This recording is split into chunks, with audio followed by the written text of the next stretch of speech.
Welcome back to the Psychedelic Podcast by Third Wave, where we explore how the safe and responsible use of psychedelic medicines can catalyze individual and collective transformation.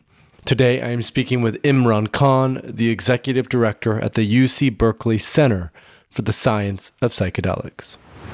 It's hard to work in this field and not sometimes be concerned about the level of hype and the level of over-enthusiasm that you see sometimes. And there is a tendency for it to be easier to kind of speculate about what psychedelics can do and perhaps oversell them than it is to focus on what we actually understand and the nuanced state of the science and the state of the medicine. So I think partly because we're at Berkeley and partly because that is a brand that people recognize and trust, I'm hoping that we can speak as, one of the nation's and one of the world's premier public universities and say, here's where the research is now and here's what we understand and here are the risks as well as the potential benefits.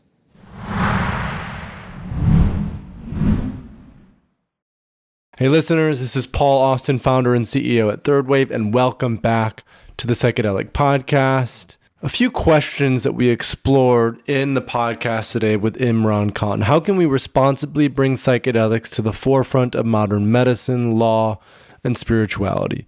What happens when public enthusiasm outpaces scientific understanding? And what responsibility do academic institutions have in steering public discourse? Today, we have Imran Khan on the podcast. Imran is the executive director at the UC Berkeley Center for the Science of Psychedelics. Imran and I first met at the MAPS Psychedelic Science Conference. I had been recruiting him for a period of a few months leading up to that conference to come on the podcast. We had a chance to meet, briefly connect, and I invited him on the show, and we went deep on a number of topics. It was a really good episode, and I encourage you to listen to the full thing. And as always, you can go deeper into this episode with full show notes, transcript, and any links that we mentioned in the conversation. Just follow the link in the description or head to thethirdwave.co/podcast and scroll to episode 214 with Imran Khan. In this episode, we go deep on the MAP Psychedelic Science Conference, Imran's career trajectory and motivations for working with psychedelics, the surprising results of the UC Berkeley Center for the Science of Psychedelics Public Psychedelic Survey, how history has informed BCSP's approach to psychedelic science, BCSP's role as a reliable voice in the field of psychedelic education and journalism, as well as we talk about their facilitator training program. A little bit more on Imran. Imran Khan is the executive director of the UC Berkeley Center for the Science of Psychedelics. The BCSP exists to explore the potential of psychedelics through independent and rigorous research, training, and public education at one of the world's foremost universities. Imran has spent most of his career working at the nexus of science and society. He was previously the CEO of the British Science Association and ran grant programs for the Wellcome Trust, the world's third largest charitable foundation. Imran has also advised lawmakers in the UK Parliament and has presented at forums ranging from the Aspen Ideas Festival to the World Economic Forum and South by Southwest. His writing has appeared in the Financial Times, The Guardian, and BBC News. Imran has degrees in biology and science communication from the University of Oxford and Imperial College London, respectively, and an MBA from City University London. He now lives in the San Francisco Bay Area and enjoys trail running, many forms of nerdery, and trying to cook the perfect doll.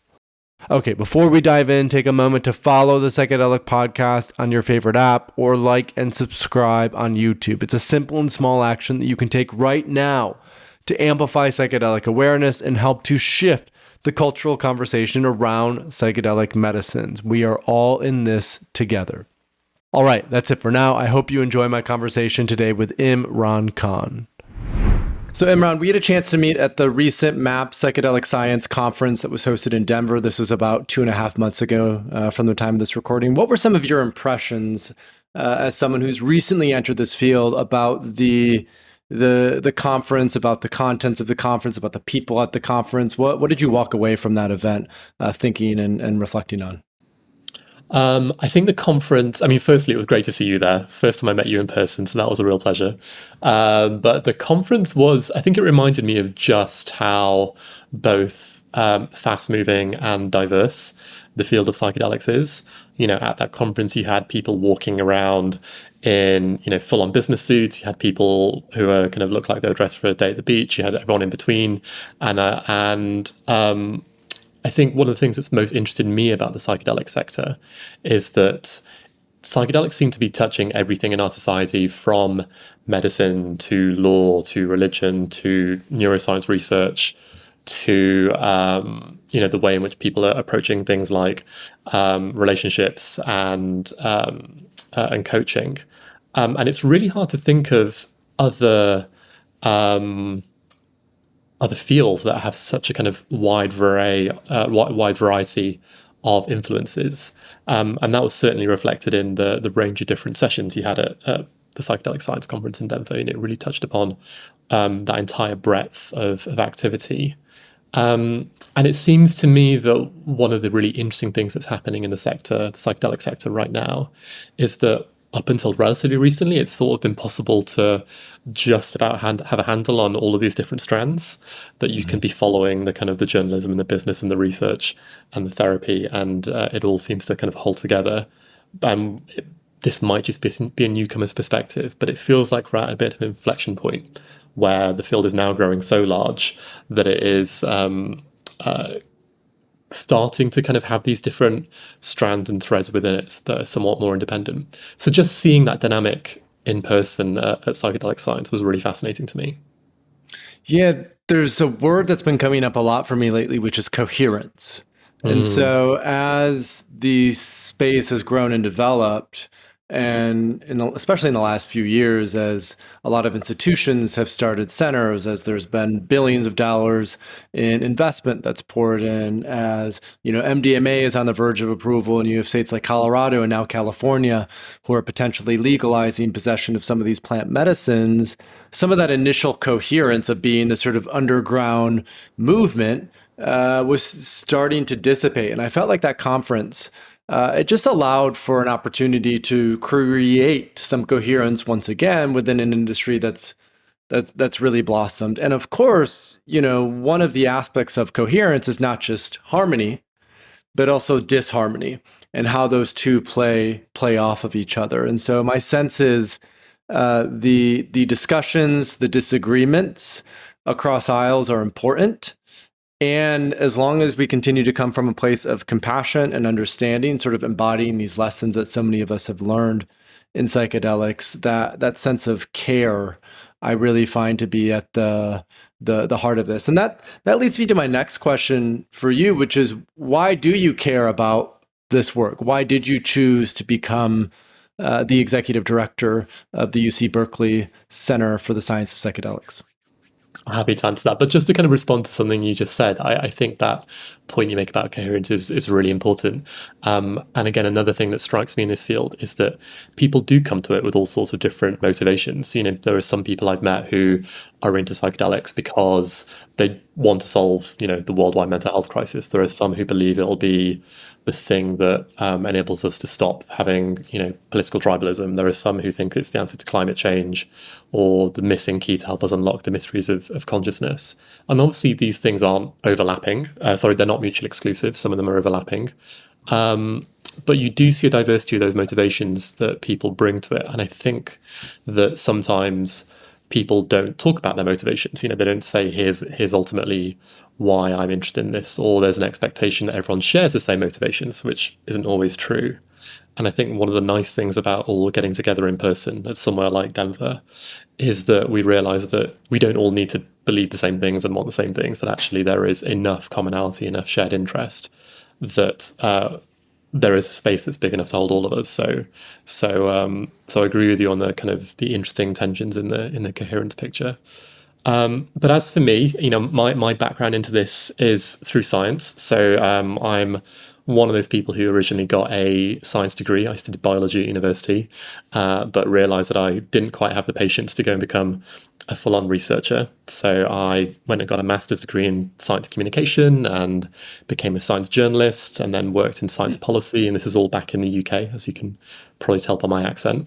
So I really spent most of my career trying to figure out how do you establish stronger and more beneficial links between what happens in science and research in the academy with the rest of society. So wrote about science for a while, then I helped advise policymakers back in the UK about how to use science well. And actually, if you want me to tell you a story, I can tell you how that led to my first interaction with psychedelics. So I'm sure a name that's familiar to many of your listeners is David Nutt. Mm-hmm. Professor David Nutt. He's a neuropsychopharmacologist at Imperial College London. And back in my early 20s, David, as well as having this day job at Imperial College where he was researching drugs and drug harms, he also was fulfilling this role as the UK government's a chief advisor on drug policy. So he chaired this body called the Advisory Council on the Misuse of Drugs. Really grand, pretty highfalutin name. It was the ACMD, and David spent some time basically telling the government, based on the available evidence, here is what the harms of different drugs like MDMA or ecstasy or heroin might be, and here's what the implications of that are for drug scheduling. And it's an advisory body, so the government's under no burden to kind of just follow what it says. But his job was to basically say, here's what the evidence says.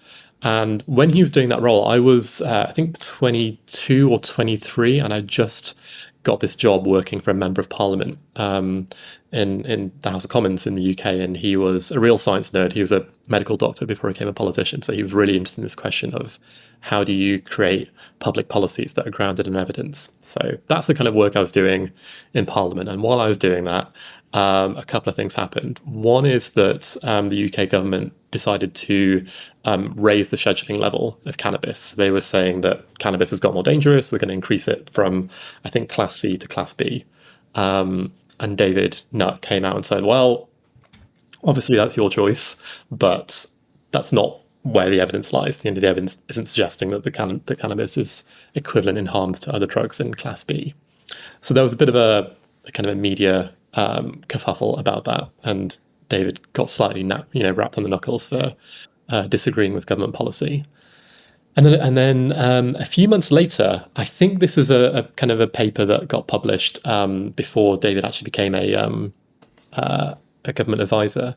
But he wrote this paper that then got covered called Equacy, an overlooked addiction with implications to the current debate on drug harms. I wonder if I could just read a paragraph of it to you. Please.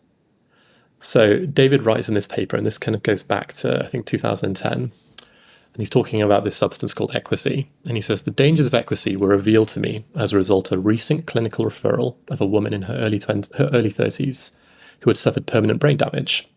She'd undergone severe personality change that made her more irritable and more impulsive, with anxiety and loss of the ability to experience pleasure, so anhedonia. There was also a degree of hyperfrontality and behavioral disinhibition, so, change in behavior, that led to many bad decisions in relationships with poor choice of partners and an unwanted pregnancy. She was unable to work and is unlikely to ever do so again, so the social costs of brain damage are very high. So what was her addiction? What was Equacy? It's an addiction that produces the release of adrenaline and endorphins and is used by many millions of people in the UK, including children and young people. About 10 people a year die, there are many unpredictable risks, and there's violent conduct associated. And he says, based on all of these harms, it seems likely that the ACMD, which is this panel, would classify Equacy as a Class A drug, which is the highest level of scheduling in the UK.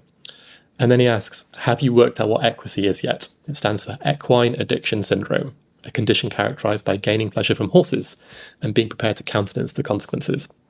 So he was basically saying, look, there are all these harms associated with horse riding, but we basically turn a blind eye because it's done by people who are, on average, more high status. It's seen as being out in nature. It's seen as being fulfilling and all the rest of it. But if you directly compare the harms of this activity, horse riding, with drugs like ecstasy, MDMA, they're definitely comparable. And in some ways, the dangers of horse riding are much worse and have much higher costs.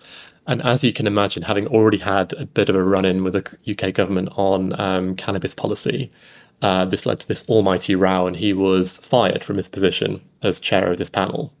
And I was sitting there as a kind of, 22, 23-year-old recent science graduate who's all excited about the role of science and evidence in policymaking, and just being like, how is it possible that an independent scientist can literally just say what the evidence says and then get fired for saying what the evidence says?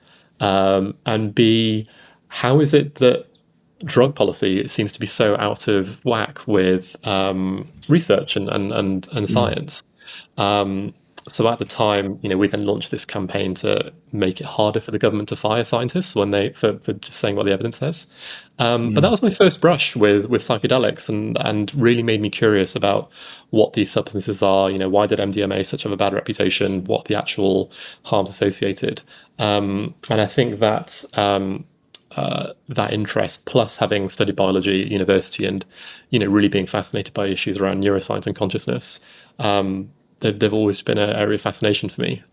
So I moved over from the UK a few years ago now, and when I landed in California, I was like, how do I combine my experience of running organizations, of understanding science, of being interested in psychedelics with a career? And it never would have occurred to me back in London that I could do all these things. But once I landed in the US, I was like, oh, wow, turns out there's all this amazing research going on and centers like the BCSP being set up. And I applied to the job and got lucky, and here I am. I'm so curious, how did that opportunity land on your desk? How did you find out about it? And was it just, you saw it online one day, you're like, that looks great. Was it from a mentor or a friend? How did that kind of come into your awareness, and why apply? Why take the job? Why commit to a mission like this as the executive director? Well, there's a boring answer to your question, and maybe a slightly less boring answer. The boring answer is I genuinely just saw it on LinkedIn. I was kind of, browsing, being Amazing. Like, what am I going to do with my life? And the BCSP job came up, and I instantly looked at it, and I was like, oh, they're doing science and research and training and public education. This just kind of ticks all my boxes. The more interesting one is that, I just told you that story about David Nutt, and he and I stayed in touch for many years. And when I moved to California, I dropped him an email saying, I've always been interested in psychedelics, and I'm interested in the kind of the scientific side of things, and what happens when psychedelics and science and society collide. And if I was interested in working in this area, who should I talk to? And he introduced me to a couple of people in the Bay Area. One was Josh Woolley, who runs one of the psychedelic labs at UCSF, Tripper. And he also introduced me to Robin Carhart-Harris, who I'm sure your listeners will know. And Robin and I had a very lovely lunch off the back of that intro. And he alerted me to the work that, that was starting at Berkeley and that Michael Pollan was leading. So I just had I feel like sometimes it feels like the universe is just sending you a bunch of signals, and all those signals for me were kind of pointing towards this really exciting role. But as for why I took it, I think it comes back to those two things. One is I've just always been fascinated by neuroscience and consciousness and how those things are influenced and created. And secondly, I feel like, you don't need me to tell you that the potential of psychedelics in everything from medicine to research to society is huge, and the change is happening so quickly. And I think it needs kind of active engagement to make sure it happens in a good way. There's all sorts of things that can go wrong. And I felt that by working this role, I could help contribute in some small way to positive outcomes. And it also, on a more selfish level, it really feels like having a kind of ringside front row seat to just a tremendously fascinating change that's happening in our society. I feel like the speed and the scale at which you're seeing engagement, acceptance, change is phenomenal. So even if you had, I think, no interest in the psychedelic experience or the neuroscience or the kind of the healing capacity, I feel like just from a kind of sociological perspective, it's a really fascinating area to be working in. Well, and one of the recent surveys that UC Berkeley sent out was just to get a sense of the percentage of Americans who would support legal psychedelic assisted therapy. And I think that came back at something like 61% of Americans were open to that, right?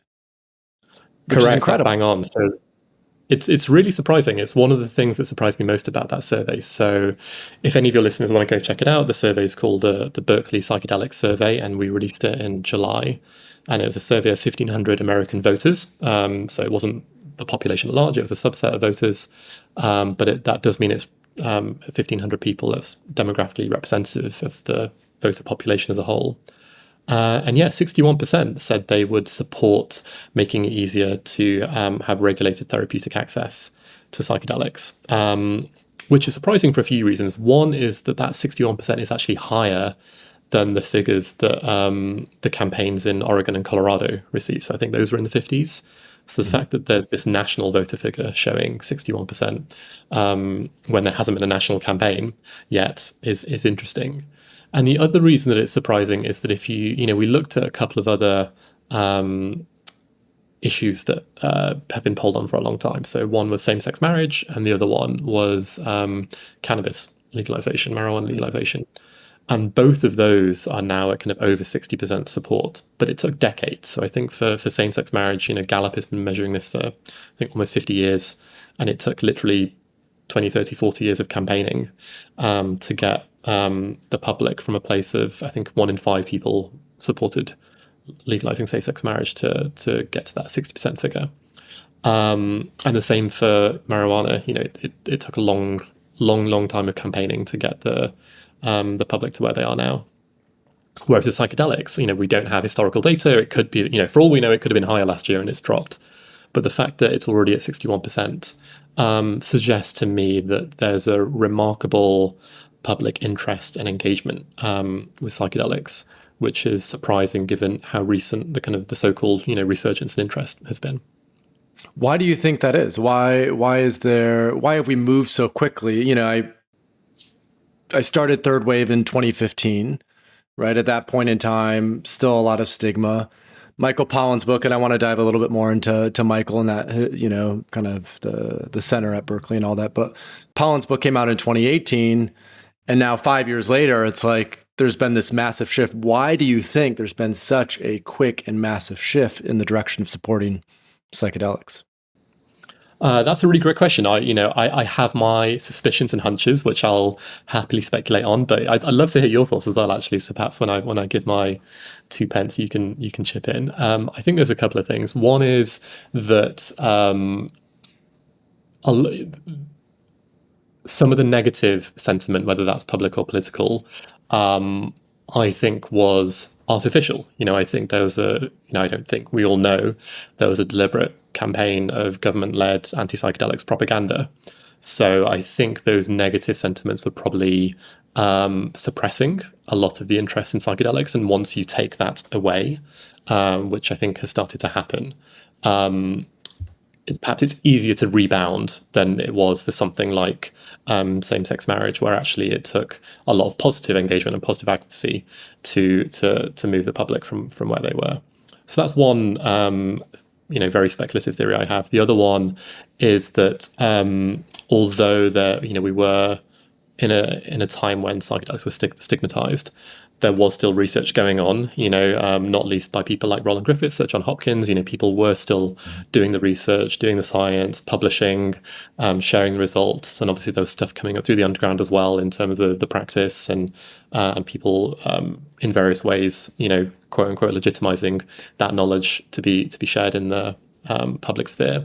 So I think there's also a case you can tell where ultimately the science won out, that, despite the stigma and despite the propaganda, when there's enough research happening, and even if it's just a trickle, eventually it becomes impossible to ignore that, even the most fervent anti-voices struggle to argue against the published research. And then that results in, books like Michael's book, How to Change Your Mind. And obviously, I think in some ways, I ask him this a lot, that, why did you write How to Change Your Mind? And he always says he was never on a mission to kind of create a psychedelic renaissance or psychedelic resurgence. He just wanted to tell an interesting story. But I think because of the kind of person he is in terms of his profile, he made a really surprising messenger, and I think he had saliency with a lot of parts of the public that the usual psychedelic messages wouldn't have been able to reach, and it's created this kind of bit of a waterfall effect.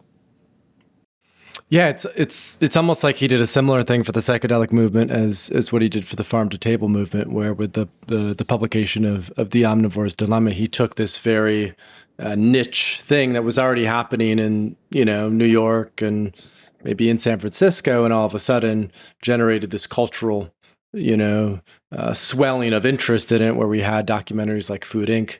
that came after that. There were a lot of people who started to look specifically at restaurants who were doing farm to table. And when it came to psychedelics, it was almost like, because of the prohibition, because of the stigma, there was a lot of initial, let's say, top-down energy. There was a lot of research that had to happen. There were certain influential, let's say, podcasters who were starting to openly talk about it.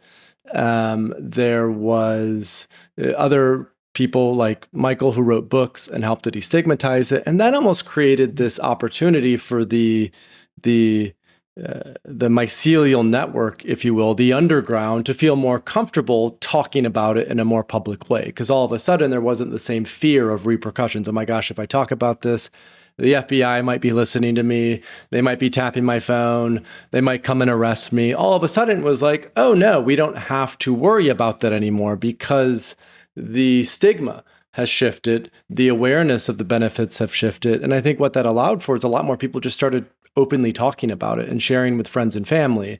And, just as an example, it's like, I have a really positive experience with working with psychedelics. In the past, I might keep that to myself and maybe only tell a friend or two because I'm worried about what people might think of me. And now people, they want to share. They want to say, hey, I think this could be a helpful tool. And it just happens to coincide with a mental health crisis, where a lot of the modalities that we've relied on are becoming less and less efficacious, and we're looking for not just new drugs, so to say, but I think new paradigms in which to work with those. And I think that's why even what you're doing and helping to create at UC Berkeley is so exciting, because just in doing a little bit of research, it feels like the frame that you're taking, even compared to many other academic institutions who are stepping into this field, the frame for UC Berkeley seems very unique in a way. I hope so. Yeah, I feel like one of the things that attracted me to the Berkeley role is that there is this focus on the science. There is this kind of questioning mindset that psychedelics produce these incredible effects, on a individual level, within communities, at a society level. But fundamentally, there's far more that we don't know about psychedelics than we do. How do we understand the mechanism by which they work in the brain? How do we understand the ways in which we can communicate about the benefits, but also the risks and the downsides more effectively?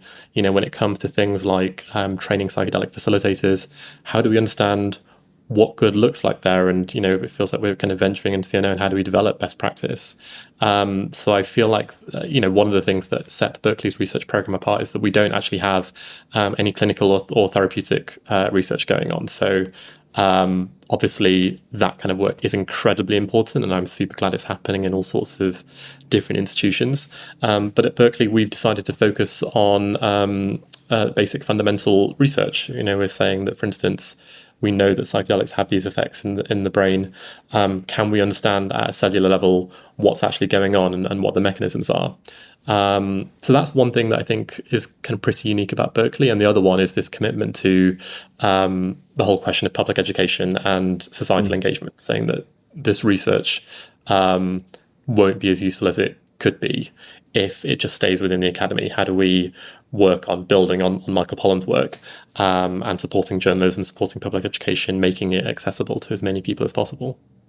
Which I love how that tracks with your own personal story, right? You studied science, biology, went and did your master's degree in the, communication around the sciences. And I feel like that, of all the institutions who are focused on psychedelics, I really see Berkeley as that bridge between the academy and, let's say, broader culture and broader society.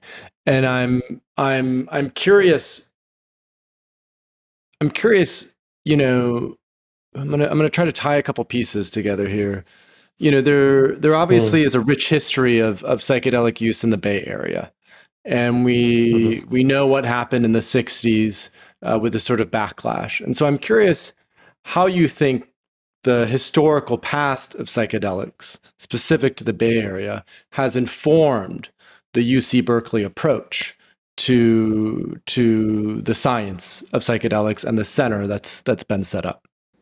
That's a great question, and you're completely right that there is this kind of really rich and deep history just in the geography of where we are at Berkeley. I've been lucky enough to be able to go to Sasha and Anne Shulgin's farm for a couple of events and meet people there, and visit Sasha Shulgin's laboratory where he did so much of his work.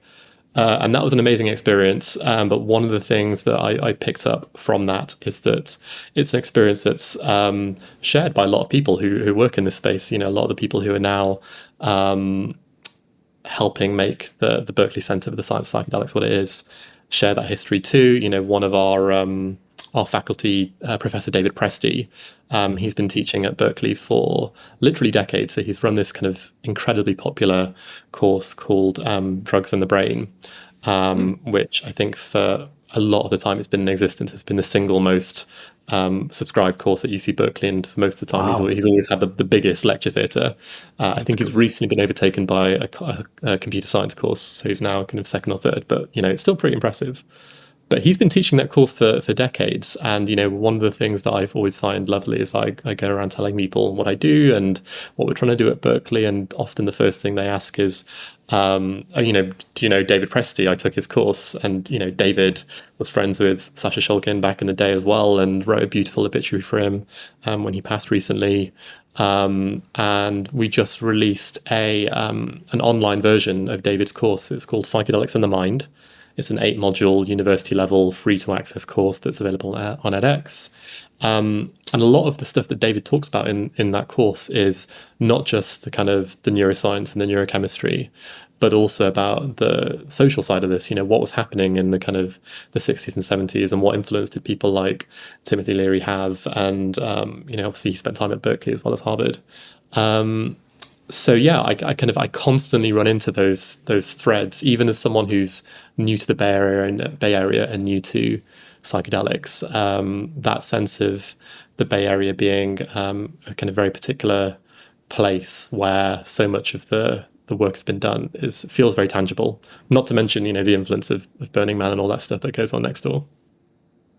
Tell us a little bit about the sort of core principles of the Center for Psychedelics at Berkeley. What's the key mission, the key focus, and bring us a little bit more into what is the vision as well of this center for the next year, 3 years, 5 years as psychedelics start to really find their way into the mainstream. Sure. So our mission is to explore the potential of psychedelics for the benefit of all. And I think the end of that sentence is really key for us. We believe that there is tremendous potential in psychedelics, and that there is much more that we don't know than we do. So doing the research, trying to find the answer to some important fundamental questions is key. But doing so in a way that's open, that's public, where the benefits are shared with as many people as possible, is really core to our ethos. So, we've signed up to, the open science principles that say all of our data will be made public. So that emphasis on public benefit and public impact from psychedelic research is core. There's three big things we do. One is research. The second is facilitator training. And the third is this focus on public education and journalism. And I think the three really speak to each other. I feel like the research focus is, as I say, on understanding basic mechanisms behind psychedelics. So we know that they work. Do we know how they work? And do we understand the way in which they can help reshape, for instance, neuroscience research? That feels like huge unanswered questions to me. In training, we know that psychedelic facilitators and guides are needed, and we know we're going to need tens or hundreds of thousands of them.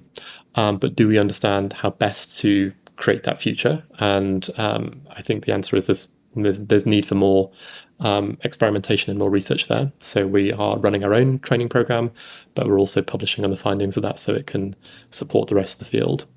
And then in public education, I think, for me, it's hard to work in this field and not sometimes be concerned about almost the kind of the level of hype and the level of over-enthusiasm that you see sometimes. And there is a tendency for it to be easier to kind of speculate about what psychedelics can do and perhaps oversell them than it is to focus on what we actually understand and the nuanced state of the science and the state of the medicine. So I think partly because we're at Berkeley and partly because that is a brand that people recognize and trust, I'm hoping that we can speak as, one of the nation's and one of the world's premier public universities and say, here's where the research is now and here's what we understand and here are the risks as well as the potential benefits. Let's talk a little bit more about each one of those, and I want to start with the fellowship. So UC Berkeley, as part of its commitment to public education and journalism, I believe has rolled out a fellowship to empower journalists to be able to write about it. Could you tell our audience a little bit about that fellowship, the context around that fellowship, and how it came about and where it currently is? Yeah, this is a really exciting program. So it's funded by, again, another name that many of your listeners will know, Tim Ferriss. So I think Tim was one of the people that was really influenced by Michael Pollan's book. And him and Michael talked a lot in the early years of the center's founding. One of the things that Michael's really passionate about, and we all are really passionate about, is the importance of journalism to the psychedelic space. So there is absolutely a role for advocacy, there's absolutely a role for formal education, but there also should be a role for people who are somewhat independent, somewhat can sit outside the sector, can cast a kind of independent and maybe even critical eye on what's going on in psychedelics sometimes. So we support journalism for that reason, and we have this journalism fellowship where people who want to report on psychedelics, understand them more, be able to share what they find with a public audience, can apply to us for grants, and we support their reporting. So if there are any journalists listening to this and you want to get money from the centre, please do look us up. It's the Ferriss Berkeley Journalism Fellowships of Psychedelics, and apply. But I think one of the other things that is hopefully a long-term impact of that is that psychedelics are a really complex field. There's a huge amount of history and culture and science to understand.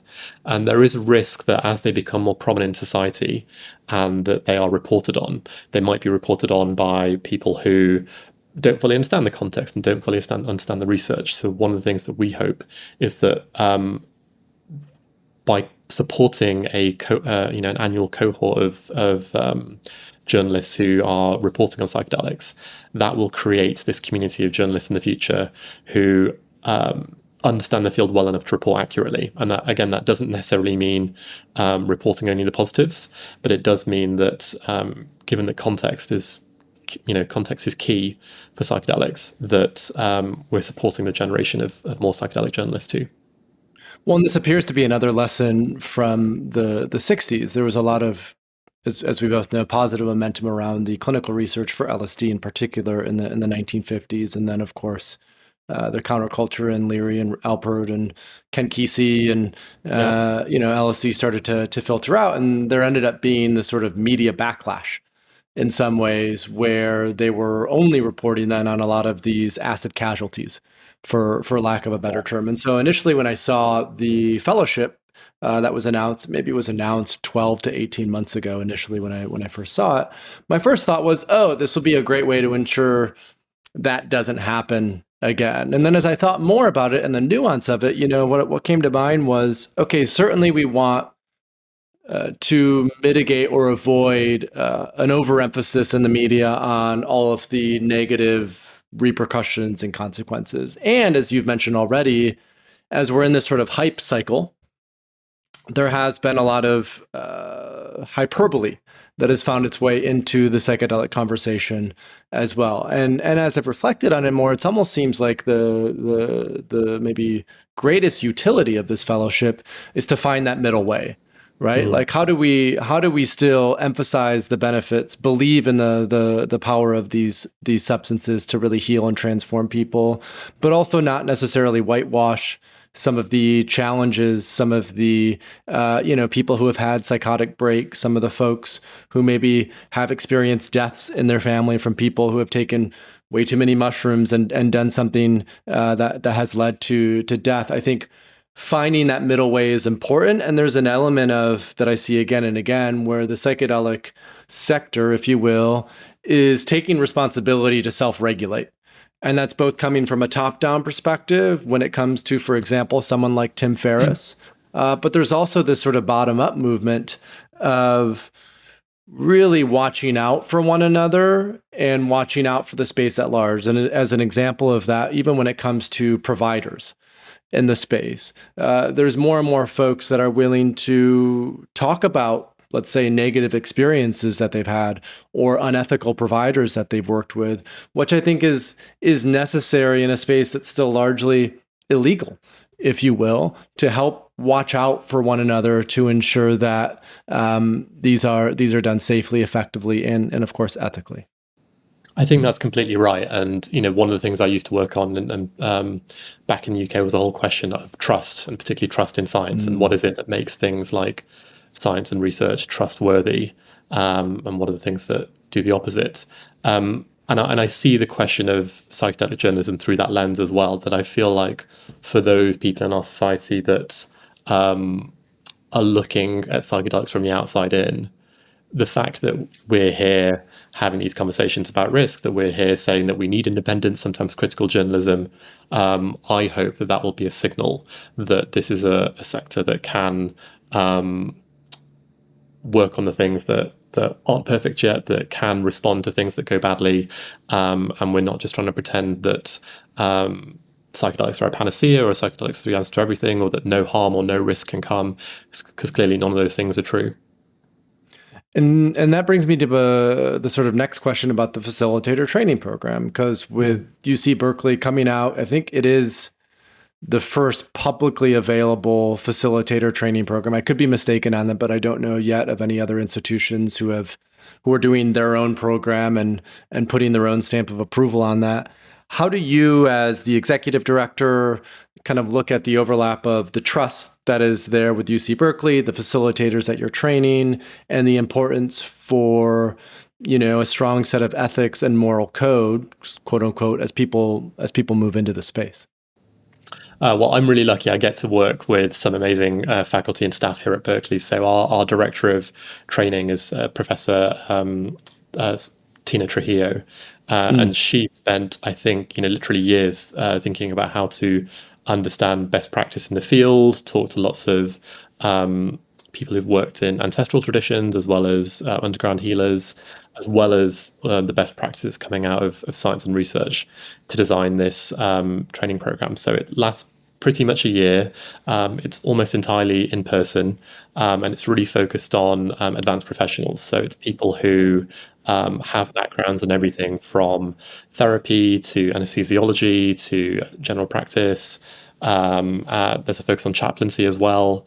And it's this idea that as psychedelics become more mainstream, we expect it to have influence in all of these different types of civic and healing and therapeutic domains. So we want there to be leaders in these fields who understand psychedelics, understand psychedelic facilitation, and can both use it in their own practice, but also shed a light to others in their professional domains about it.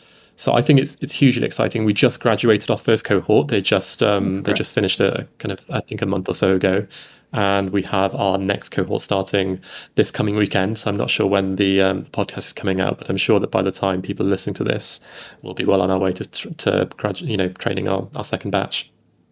And can you tell us a little bit more about the structure of that program? The MAPS program is pretty well established in that it's for psychotherapists largely who are looking to do MDMA-assisted psychotherapy. CIAS has their own program on psychedelic-assisted psychotherapy. We have a program ourselves that's much more focused on the coaching side. So for executive coaches, holistic health coaches, life and relationship coaches. So I'm curious, and you mentioned nurses, anesthesiologists, even spiritual leaders who have enrolled. What are the cohort sizes? What's sort of the overall structure of the program? What are some of the core topics and subjects that are covered? And also, how do you look at this difference between, let's say, a facilitator and a guide, or a coach and a guide, in terms of this program that you're offering through Berkeley? Are you training people to guide psilocybin experiences, or are you training people to, facilitate ketamine-assisted psychotherapy or support on ayahuasca retreats in Costa Rica? How do you look at that sort of lens, I suppose? Sure. So there's, I think, about 25 people per cohort. Wow. And I think we've capped it at 30 for now. And that's partly because, again, it's in person. We want to be able to create that kind of in-depth, intimate experience for the learning side. It is authorized by the Oregon Health Authority. So if you graduate from the Berkeley program, you can offer services in Oregon. It's pretty broad based. So there's modules and everything from psychotherapeutic methods, ancestral entheogenic traditions. There's focus on, reciprocity and ecological awareness, contemplative science, also bringing in the clinical science and research side. So it's intended to be this really broad base of, everything you could want to know about how to do psychedelic facilitation, giving you that background so that people can take it in the direction that they would like to, and that aligns with, again, their existing professional practice. But I think the question you're asking is interesting as well, because it points me to the fact that we just don't know what the future of this field is going to look like. So many of the practices we have now are based on, ancestral traditions, underground work, things that have been experimented with recently. But there's all these open questions about, well, if we're looking just at psychedelic facilitation, for instance, how does that differ according to different substances? How does it differ when you look at having group models rather than, one-to-one individual models? What is the role of, community-based practice as well? We're again, a year and a bit into delivering this program, and we think it is a great place to start. But I think I'm going to sound like a broken record. There's so much more that we don't know about what the future of psychedelic facilitation will look like and the different ways it might come to fruition than we know at this stage. But I would love you to have to have Tina on. Tina is the person. I would love to have Tina on and go deep, deep into it, because I've heard really great things, and my lens is, it's a blue sky in many ways, a blue ocean for these training programs. There are so many folks who need to be trained in how to work with what I call the skill of psychedelics and how to navigate the intelligence of the different medicines. Yeah. And, my true love is training, teaching, education. And anytime I get a chance to go deep on that, I really love to geek out. So, well, the other thing I just want to mention actually about the training program is there is a focus on DEI as well. So, our first cohort was, I think, 40% BIPOC and 33% LGBT plus. The center as a whole has this commitment to DEI and reciprocity. So 10% of all the funds we raise go towards DEI and reciprocity work. And that's definitely a kind of a strong focus of our program as well. And that brings me to the next question, which we haven't yet talked about. Funding wise, how does this work? Is it privately funded through UC Berkeley? Is it donor based? Is it is it a business? So you sell the facilitator training program, and that helps to generate revenue. I'm curious, kind of the structure of it from a financial perspective. It's a great question, important question. It's completely philanthropically funded. So literally every single thing we do right now is made possible through the generosity of amazing donors. We get some in-kind support from UC Berkeley. We get things like office space and back office support, but there's no dollars that come from the university. So all of it is from people like Blake Mykoski, who's funding us to, he helped fund the psychedelic survey. We have support from the Stephen Alexander Cohen Foundation, who supported the online course I mentioned. People like, I'm trying to think who else. Dick Simon funded the Microdose, which is our newsletter. And the training program, there is a small fee for people that take it to register and do it, but that in no way covers the cost of the program. So we're constantly fundraising and constantly trying to find a way to make sure that we can, deliver these new insights in psychedelic science and research to support training facilitators and to support our public education mission. So for the last 10 minutes of this podcast, I want to get maybe a little bit more speculative and thinking about the future, and the context I want to set is it will weave together a few themes that we've already discussed. But the core of it is this bill SB 58, which I just heard, I think yesterday, passed the next round of whatever it needed to pass. It's now going back to the Senate. They expect it to be approved by the Senate in its slightly new form. And then it'll go on the desk of Gavin Newsom to approve. And that would, from what I understand, decriminalize the possession of most plant medicines, almost in a similar model as what Colorado currently has available. Obviously, this is through the legislature and not through a ballot proposal. So the way it's been passed is slightly different from what I understand. There's some commonalities there. So I'm curious, let's say, even if this doesn't pass now, when it does happen, how might this change the landscape of California? How do you look at that as an executive director at UC Berkeley, knowing that that might be on the verge of passing, whether it comes to strategy, whether it comes to concerns about overuse of these substances outside of, safe containers? How do you sort of look at the overlap of the growing interest of psychedelics specific to California and the role that your center is playing at UC Berkeley? Sure, happy to talk about that. You did make me remember one thing I wanted to say as well. Yeah. You talk about the term plant medicines, which I have a little bit of a bugbear with, and I'd love to test that with you. So maybe we can come back to that.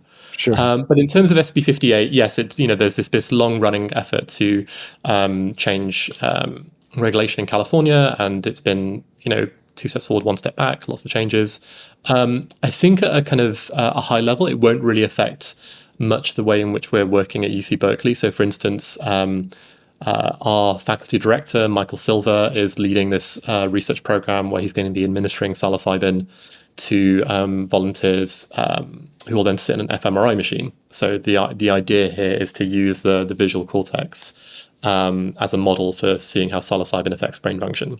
So happy to talk more about that research, but one of the things that's been fascinating to me is just the amount of red tape for that research. So to be able to do that research, we need to have authorization from the DEA, from the FDA, and from the California state regulatory research board as well.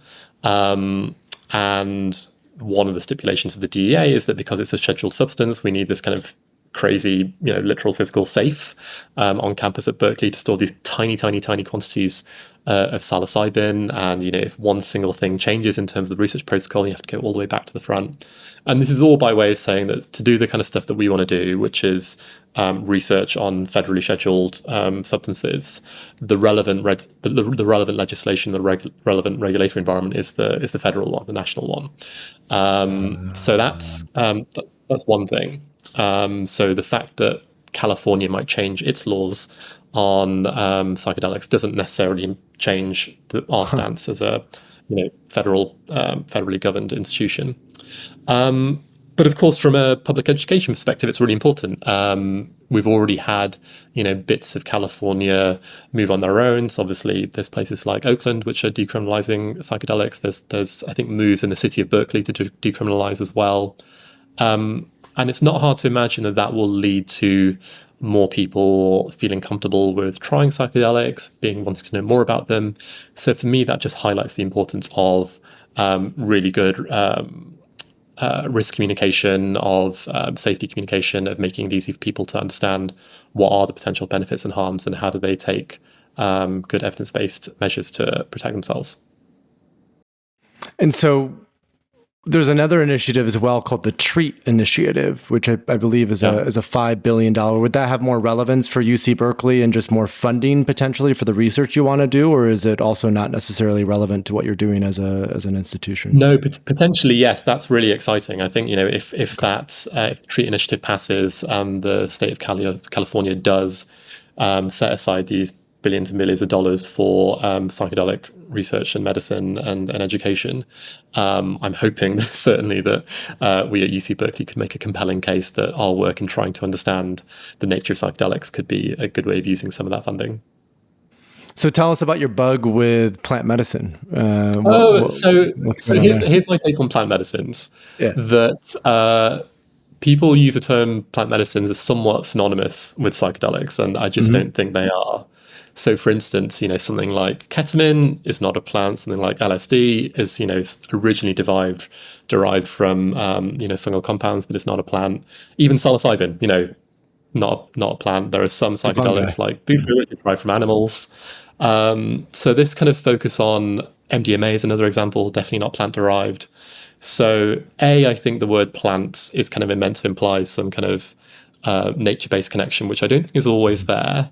And secondly, the term medicine. And yes, it's true that psychedelics are used as medicines, but they're also used for all sorts of other things. One of the things we found in the psychedelic survey is the single most common use of psychedelics that people report is recreational. They're also being used in neuroscience research, including here at Berkeley. They're also potentially sometimes misused. There are some compounds that are called psychedelics, again, like ketamine, that can be habit-forming. Not that other medicines can't, but I worry that the use of the term plant medicines is meant to kind of cloak psychedelics in this kind of like, what could be wrong with plants, what could be wrong with medicines. It's kind of trying to sugarcoat a kind of a very complex topic for a broader audience. And I just don't think it's accurate. And I feel like they're far more interesting than just being plants and far more interesting than just being medicines. And I get a little bit frustrated when we try and simplify them. Well, nomenclature is interesting, right? The language that we use to describe things that informs how we actually engage or have a relationship with those things. And what's interesting to note is the original SB 58 that the California Senator Scott Weiner was attempting to pass, I think included LSD and ketamine and maybe even MDMA as part of that. And the agreement that he made was to take those out and only have these natural substances. And those would be ayahuasca, wachuma, I believe iboga, psilocybin, and the natural form of 5-MeO. Because the other thing is there is also a synthetic form of 5-MeO that a lot of people actually use. And in fact, in Colorado, the natural form of 5-MeO is now decriminalized, but the synthetic form is not. So it's an interesting observation that this is the thing, because now it's passed, right? Those things were taken out. It's only the natural forms that are included, and now it's passing no problem. I mean, I'm curious your thoughts on why do you think that is, as someone who has studied science communications and sort of maybe understands some of these complexities of journalism and reporting and getting the word out and changing public opinion. Why would that make a difference in the eyes of lawmakers, potentially in the eyes of the public? So I'm going to say that I'm probably in the minority here. So don't take this as a kind of what people should think. It's just what I think. But I think there is this kind of sense that a lot of people have in terms of nature or natural being synonymous with good. And that if something is natural, therefore it's not going to be harmful. And of course, that's not the case. You look at something like many mushrooms are natural and they're going to kill you. Things like cancer are natural. That definitely kills you. And there's lots of things that are unnatural, which are really good for us. So things like public health infrastructure or, telephony, things that we like kind of definitely are not natural. But I think there is, particularly when it comes to substances that we put in our body, like psychedelics and other medicines, there is this kind of assumption that if it's natural, it's probably safer. I don't think that's necessarily borne out by the evidence. I think it's important that even when substances are natural, that they go through rigorous clinical trials to establish their safety. But I think it's a belief that many people hold. So therefore, when you use these terms like natural plant medicines, it might be an easier sell for the public. I would say the 5-MeO example is interesting because part of the, as I understand it, the push for people using the synthetic form of 5-MeO is that the toad is actually endangered, and that if you go for the natural form, you're potentially pushing an already endangered species into being further endangered. And if the effects of the synthetic and the natural form are equivalent, why wouldn't you use the synthetic non-natural version? And again, I just worry that using terms like plant medicines reinforces that narrative that the value of psychedelics is that they're plants and they're medicines. When again, I think it's a bit more complex than that. And do you sense maybe a word like entheogens would be better? Is there a term that I know we have psychoplastogens, I think is another fun one. Anything? I actually think psychedelics is a great term. Again, Stick with the original, yeah. Well, just to plug the course again, Psychedelics in the Mind, it's free, it's available on edX now. One of the things that David Presti talks about in the course is the literal meaning of the term psychedelic. And he translates that from the Greek as being mind manifesting, which I just think is a really beautiful concept. Psychedelics are substances or experiences which manifest our minds. And I think from the outside, there may be an assumption that things like ketamine and MDA and LSD have some kind of similar chemical structure, or they're part of the same drug family, and they're obviously not. They're from very different drug families. They operate in very different ways. But one of the things they have in common is that they create this experience, which can be very different in different contexts, but allows us to perceive ourselves in different ways, allows us to understand the brain and the mind in different ways.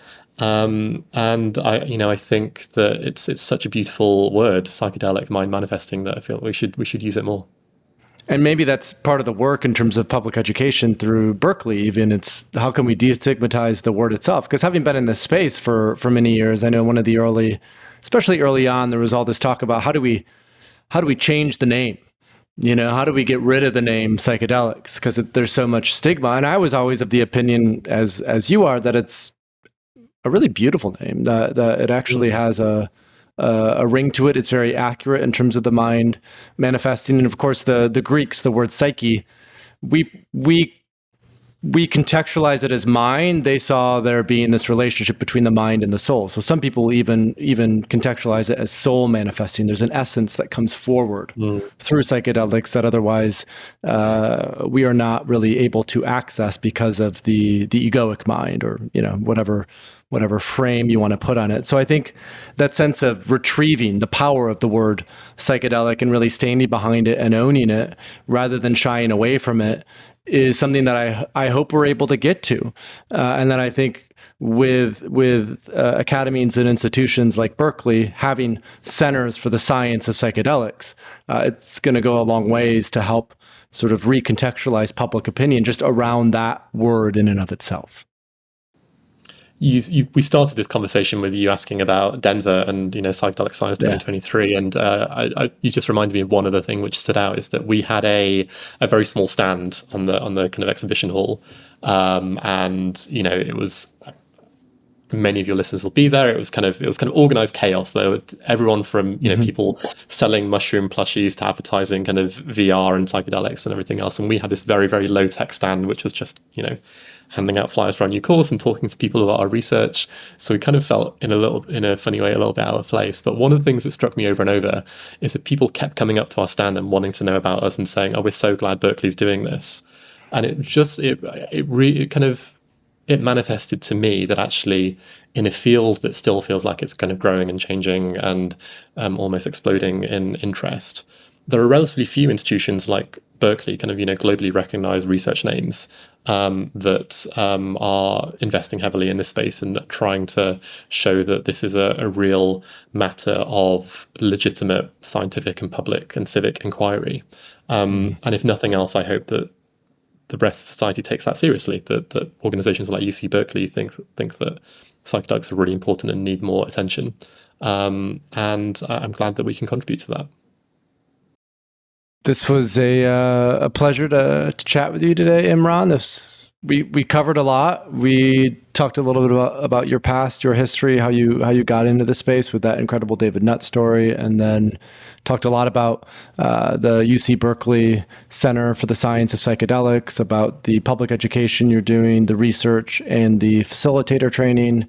And it was also fun to dive a little bit into linguistics and nomenclature around these words. We dived a little bit into etymology as well, which is always fun. So I appreciate you taking the time to join us for the Psychedelic Podcast. If folks want to learn more about the center, website, social, kind of where should they go to check out more? Yeah, please go to psychedelics.berkeley.edu to find out everything from, you can find our bi-weekly newsletter called The Microdose, you can find the online course, you can find our survey results, you can read more about the research. We are at Psychedelics on Twitter and Instagram. So find us there, and we're on Facebook too. Great. Thank you, Imran. It's been a real pleasure. Thanks, Paul. Thanks so much for watching. If you want to grow your own medicine from microdosing or high-dose experiences, check out our Mushroom Grow Kit. It's the simplest way to get a reliable source of high-quality mushrooms, and it includes detailed videos walking you through the entire process. No guessing, just clear instructions for best results. Check out the link in the description below.